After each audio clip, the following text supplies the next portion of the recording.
মিডিয়ার বদৌলতে অনেকেই দেখতে পেয়েছেন যে আমাদের বাগেরহাটের খাজা খানজাহান রহমতুল্লাহের দরগার যে পুকুর আছে, এই পুকুরের একটি কুমিরে একটি বাচ্চাকে টেনে নিয়ে গেছে এবং সেই বাচ্চাটি কিন্তু শেষ পর্যন্ত মারাই গেছে কুমিরের আক্রমণে। তো বাগেরহাট, খুলনা বা আমাদের সুন্দরবন এলাকার মানুষের জীবনযাত্রা কিন্তু ঠিক এরকমই।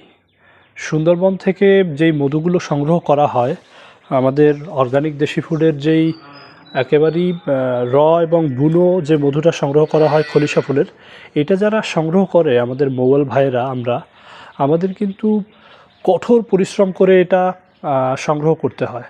আমাদের বাঘের সাথে কুমিরের সাথে লড়াই করে এরপরে কিন্তু এই মধুটা সংগ্রহ করতে হয়। আপনারা হয়তো এটা সত্য কি না ভাবতে পারেন, কিন্তু অনেক অনেক তথ্য কিন্তু আপনারা মিডিয়াতে দেখে থাকবেন যে সাতক্ষীরা অঞ্চলের অনেককেই কুমিরে টেনে নিয়ে গেছে, বাঘে খেয়ে ফেলেছে অর্ধেক, এরকমটা হয় মধু সংগ্রহ করতে গিয়ে।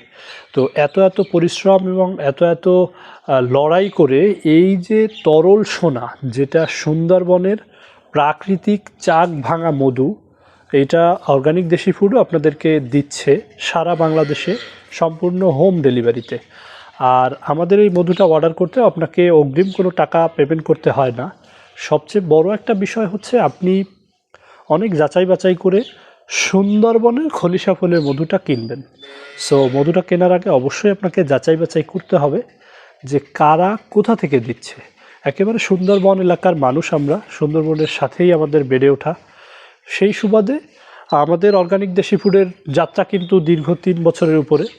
আমরা কিন্তু পারিনি শুরুতেই, কিন্তু সময়ের পরিক্রমা এবং আপনাদের চাহিদার কথা মাথায় রেখে আমরা চেষ্টা করেছি।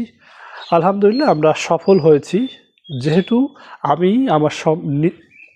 আমি আমার নিজস্ব টিম নিয়ে এই মধুটা সংগ্রহ করেছি, সুতরাং আপনি 100% আস্থা রাখতে পারেন যে এই মধুটা খাঁটি হবে। আর এত এত অক্লান্ত পরিশ্রম এবং সংগ্রামের ফসল অবশ্যই মিষ্টি হবে। সবাইকে ধন্যবাদ।